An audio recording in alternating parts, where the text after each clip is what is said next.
the franchise belt, bro. Only You a I'm the damn only one fool. who's saying You a damn. You dick riding Teofimo Lopez. You the dick rider. You dick riding Teofimo Lopez. Hey, let me talk to him I right could quick. care less I who don't think win out of I don't think Teofimo Lopez and Devin Haney. I could care less. I just I don't want to think see the fight.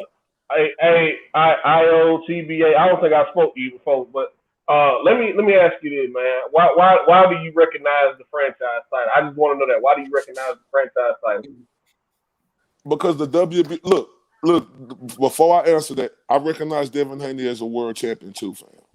See, people on here think like people on here think I don't like Devin Haney. Let my man answer. I want to know why he recognizes the franchise title. People on here, I do recognize Devin Haney as the champion. Devin Haney is one of the young best fighters in the world. He's one of the leaders in the new school. See, people don't hear me saying all that. Like H Money, the super fan of Devin Haney, he don't hear me saying all that. I got you. He just We all know. We all know how H Money. We all know how H Money. I recognize the franchise belt, Mr. DJ, and I apologize for that. I recognize the franchise belt because Mauricio Suleiman and the WBC bought the franchise belt to let it be recognized by us. Now, if we choose to recognize it, that's what we do. If we don't, we don't. I look at Teofimo beating a man. And the man at the division who had the 135 belt was Lomachenko, bro. Teofimo beat him. Lomachenko was not the man at 135. All right, hold on. Let me ask you this. All right, so you said you recognize that because Mauricio Suleiman put that out there that this is the belt, whatever. All right. He also said because when he constructed this whole franchise title idea, it was for Canelo, and it was supposed to lead to bigger fights.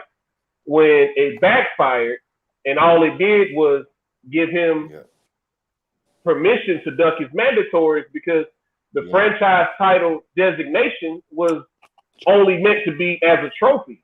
You couldn't lose it after you got it. So when Canelo got it, he still Saul Alvarez is still the WBC franchise champion at 160. You understand that, right? You do understand that, right? He's still the franchise champion at middleweight, even though he has 3 belts at super middleweight, and we all recognize Jamal Charlo as the WBC champion at 160. It's the same situation. Devin Haney has the WBC belt at 135. Teofimo can move up to 140, drop all his other belts, but until somebody else either beats him, after they beat him, then they can become a friend. Any champion that's a WBC champion right now can request to be franchised. So it's not that. Hey, don't blame me. Blame the WBC. So don't blame me. We all agree. I think we all agree that this was I think we all agree that this was a stupid idea. It was idiotic. And they came up with this. They came up with this because they wanted to kiss Canelo's ass. That's what all this came from. They wanted to kiss Canelo's ass. That's what all this came from. And so once somebody sees somebody, look, you're right. No, you're right. Because Canelo is the cash cow, so they did that because they didn't want to, lose that money in Canelo. Because the WBC kind of fucked him over, and he said he wasn't gonna fuck with them no more. So I agree with you. They was trying to make it right with Canelo. I agree with you, DJ. Carry on, sir. I'm sorry didn't about that. necessarily fuck him over. They were just gonna make him fight Triple G again. They were gonna make him fight somebody that he didn't want to fight. But hey, Canelo let me ask you something, DJ. Let me ask you sir. something, because H Money, that's my nigga and shit, and I understand how H Money is, and I ain't soft like that. That nigga got his panties all tight because I called Bill Haney a racist for asking me was I half Mexican just because he didn't agree with what I was saying. I feel like that's real disrespectful, and I'm telling Bill Haney this. I hope he's listening right now. Until you come out and apologize to me, I'm gonna stay on your. Hey, listen, nigga, you want to talk boxing or not, my nigga? Real talk, because you trying to go into some other shit because you getting cooked when it comes to this Teofimo Lopez debate. The president. Hold up, let me talk. I've been listening to you talk. Hold up, the president of the IBF. He just cannot wait. Shut the fuck up, bro. The president of the IBF just said Teofimo Lopez is not undisputed. So you saying the president of the WBC, or the president of the IBF, they said he's not the undisputed champion. So what you got to say about that? What you mean? What I got to say? I'm gonna pick it up from here. You remember? All right, Mr. H need to shut the fuck up because he's so emotional. Y'all listen. I talked to H Money on other platforms.